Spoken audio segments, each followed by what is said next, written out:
ಕರ್ನಾಟಕ ರಾಜ್ಯದಲ್ಲಿ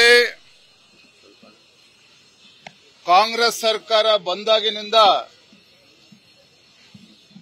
ಪರಪ್ಪನ ಅಗ್ರಹಾರ ಇರಬಹುದು, ನಮ್ಮ ರಾಜ್ಯದ ಜೈಲುಗಳು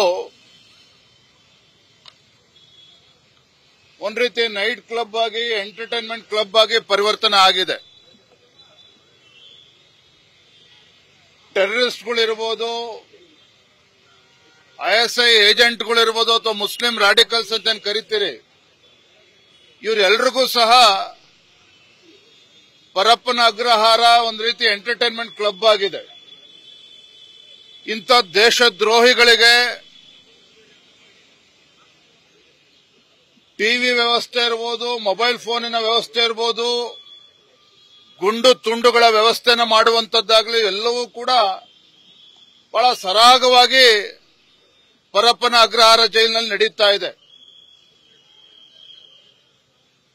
ರಾಜ್ಯ ಸರ್ಕಾರ ಕಣ್ಮುಚ್ಕೊಂಡು ಕುಳಿತಿರುವಂತದ್ದು ಮೇಲ್ನೋಟಕ್ಕೆ ಗೊತ್ತಾಗ್ತದೆ. ಈ ಕಾಂಗ್ರೆಸ್ ಸರ್ಕಾರದ ಕುಮ್ಮಕ್ಕಿನಿಂದನೇ ಈ ರೀತಿ ದೇಶದ್ರೋಹಿಗಳಿಗೆ ಈ ರೀತಿ ಒಂದು ಐಷಾರಾಮಿ ವ್ಯವಸ್ಥೆಗಳನ್ನ ಪರಪ್ಪ ಅಗ್ರಹಾರ ಜೈಲಲ್ಲಿ ಮಾಡಿರುವಂತದ್ದು. ಪತ್ರಿಕೆಗಳಲ್ಲಿ, ದೃಶ್ಯ ಮಾಧ್ಯಮಗಳ ಬಂದ ನಂತರದಲ್ಲಿ ಇವತ್ತೇನೋ ಪರಪ್ಪ ಅಗ್ರಹಾರ ಮೇಲೆ ರೈಡ್ ಮಾಡಿದ್ದಾರೆ ನಿನ್ನೆ ದಿನ. ಮೇಲ್ನೋಟಕ್ಕೆ ಅದು ಸರಿ ಇದೆ ಅನ್ನೋ ಮಾತನ್ನು ಕೂಡ ಅಲ್ಲಿ ಅಧಿಕಾರಿಗಳು ತಿಳಿಸಿದ್ದಾರೆ. ಒಂದು ಕಡೆ ಭ್ರಷ್ಟಾಚಾರ, ರಾಜ್ಯದಲ್ಲಿ ಯಾವ ರೀತಿ ಭ್ರಷ್ಟಾಚಾರ ತಾಂಡವಾಡ್ತಾ ಇದೆಯೋ ಅದೇ ರೀತಿ ಭ್ರಷ್ಟಾಚಾರ ಆ ಜೈಲ್ ವ್ಯವಸ್ಥೆಯಲ್ಲೂ ಕೂಡ ಇವತ್ತು ಮುಳುಗೋಗಿರುವಂತದ್ದು. ರಾಜ್ಯ ಸರ್ಕಾರದ ಕುಮ್ಮಕ್ಕು ಇಲ್ಲದೆ ಹೋದ್ರೆ ಈ ರೀತಿ ಜೈಲಿನಲ್ಲಿ ಈ ರೀತಿ ವ್ಯವಸ್ಥೆ ಆಗೋದಕ್ಕೆ ಸಾಧ್ಯನೇ ಇಲ್ಲ. ಇಸ್ಲಾಮಿಕ್ ರಾಡಿಕಲ್ಸ್ಗಳಿಗೂ ಕೂಡ ಈ ರೀತಿ ವ್ಯವಸ್ಥೆನ ಮಾಡಿರ್ತಕ್ಕಂಥದ್ದು ದೇಶದ್ರೋಹದ ಕೆಲಸ.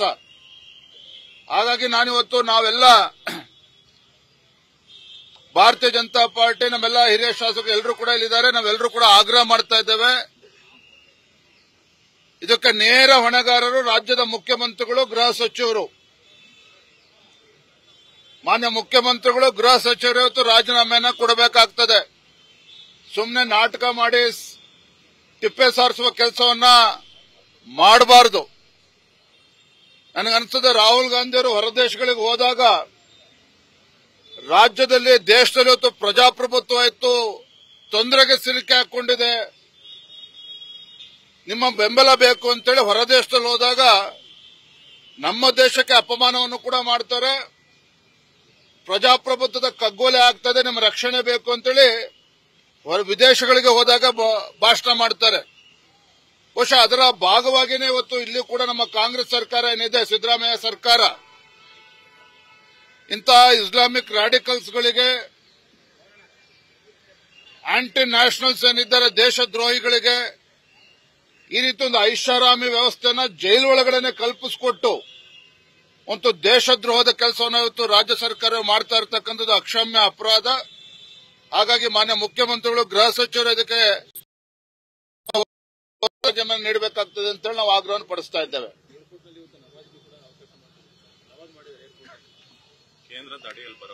ಆ ವಿಚಾರಕ್ಕೆ ನಾವು ಬರೋಣ. ಈಗ ನಮ್ಮ ಮುಂದೆ ಇರತಕ್ಕಂಥದ್ದು ನಿಜವಾಗ್ಲೂ ಕೂಡ ಬಹಳ ಗಂಭೀರವಾಗಿರ್ತಕ್ಕಂಥ ವಿಚಾರ. ಏನು ತಾವೇ ದೃಶ್ಯ ಮಾಧ್ಯಮಗಳಲ್ಲಿ ತೋರಿಸಿದ್ದೀರಿ,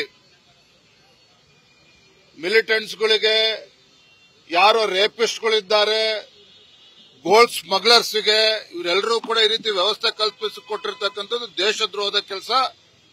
ಹಾಗಾಗಿ ನಾವು ಭಾರತೀಯ ಜನತಾ ಪಾರ್ಟಿ ಪ್ರತಿಭಟನೆ ನಾವು ಮಾಡ್ತಾ ಇದ್ದೇವೆ.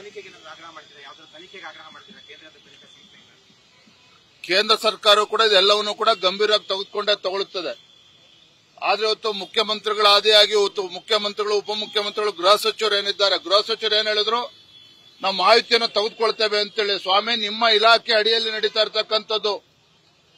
ರಾಜ್ಯ ಸರ್ಕಾರದ ಕುಮ್ಮಕ್ಕಿಲ್ಲದೆ ಹೋದ್ರೆ ಈ ರೀತಿ ಘಟನೆಗಳು ಪದೇ ಪದೇ ಮರುಕಳಿಸೋದಕ್ಕೆ ಸಾಧ್ಯನೇ ಇಲ್ಲ.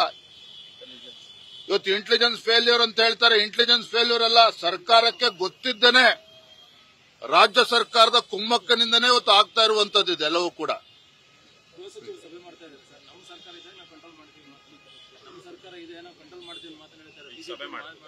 ಏನ್ ಕಂಟ್ರೋಲ್ ಮಾಡ್ತಾರ್ರಿ? ನೆನ್ನೆ ನೋಡಿದ್ವಲ್ಲ, ನೆನ್ನೆ ರೈಡ್ ಆಗ ಗೃಹ ಸಚಿವರ ಗಮನಕ್ಕೆ ಬರದೇ ಸಾಧ್ಯನಾ ಇದು? ಗೃಹ ಸಚಿವರಿಗೆ ಮಾಹಿತಿ ಇಲ್ಲ ಅಂತ ಹೇಳಿದ್ರೆ ಇದು ನಂಬೋದಕ್ಕೆ ಸಾಧ್ಯನೇ? ಇವತ್ತು ಕೇವಲ ಕಣ್ಣೊರೆಸುವ ತಂತ್ರ ಆಗ್ತಾ ಇದೆ. ಏನು ಇವತ್ತು ಬಹಿರಂಗ ಆಗಿದೆ, ಅವರು ಬಂಡವಾಳ ಬಯಲಾಗಿದೆ. ಈಗ ಇವತ್ತು ಕಣ್ಣ ಮುಚ್ಚಲು ಆಡುವಂತ ಪ್ರಯತ್ನ ಮಾಡ್ತಾ ಇದ್ದಾರೆ. ರಾಜ್ಯ ಸರ್ಕಾರ ನೇರವಾಗಿ ಇದರಲ್ಲಿ ಭಾಗಿಯಾಗಿದೆ. ನ್ಯೂಸ್ ಫಸ್ಟ್ ನಿರ್ಭೀತಿಯಿಂದ ನಿಮ್ಮ ಪರವಾಗಿ.